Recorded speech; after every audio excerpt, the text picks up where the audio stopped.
Now we're going to take a look at the 4-string G and 4-string D7 chords. Alright, let's start with the G. Okay, we're not going to play the 6th string or the 5th string, so those are X'd out. On the 4th string, the 3rd string, and the 2nd string, we're going to play all those open, and then the 3rd finger is going to play on the 3rd fret of the 1st string here. Alright, now the D7 chord, again, we're not going to play strings number 5 and 6. 4th string we play open. 3rd string we're going to put our 2nd finger, that's our middle finger, on the 2nd fret of the 3rd string. Our index finger is going to play the 1st fret of the 2nd string, like a C chord, and then the ring finger is going to play on the 1st string, 2nd fret. Okay, now let's take a look at what those look and sound like on the guitar. Alright, now let's see what these chords look like up close. So for the G chord, remember I'm going to play the 4th string, the 3rd string, and the 2nd string open.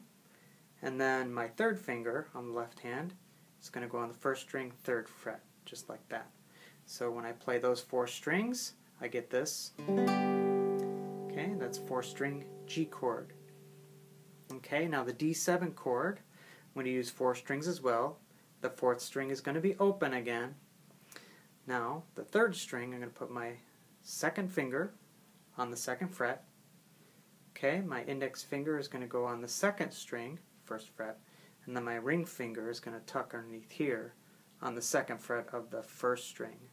So, here my index finger's here, 2nd finger there, 3rd finger there. And when I strum 4 strings, this is what it sounds like. Okay, that's the 4-string D7 chord.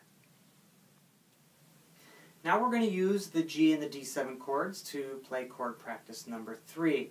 So it's a very simple exercise. We just play 4 Gs, then 8 D7s, and then 4 more Gs. Okay, I'll count 1, 2, 3, 4 before I begin in case you're playing along with me. 1, 2, 3, 4. 1, 2, 3, 4. 1, 2, 3, 4. 1, 2, 3, 4. 1, 2, 3, 4. Alright, so that's chord practice number 3. Now if that's difficult for you because these chords might be new, what I tell students to do when they're first learning is to play just one chord per measure. So you play G, rest, rest, rest, D7, rest, rest, rest, D7, rest, rest, rest, and G, rest, rest, rest. So during the rests, set your fingers up for the next chord, especially the first switch because that's the most difficult. So for instance, you would go G, and then slide your finger, put another one down, and then D7. So it'd be like 1, rest, rest, rest. 1, rest, rest, rest again. Rest, rest, rest. Rest, rest, rest. So you can see during the rests, when I had a chord change, I would get my fingers there a little early.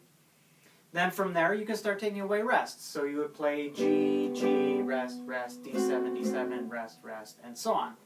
Then, when that's easy, you could play 3 chords and 1 rest. Rest, rest, and so on. And then finally, the full all chords in every measure, like we did the first time. Okay, so that's chord practice number 3.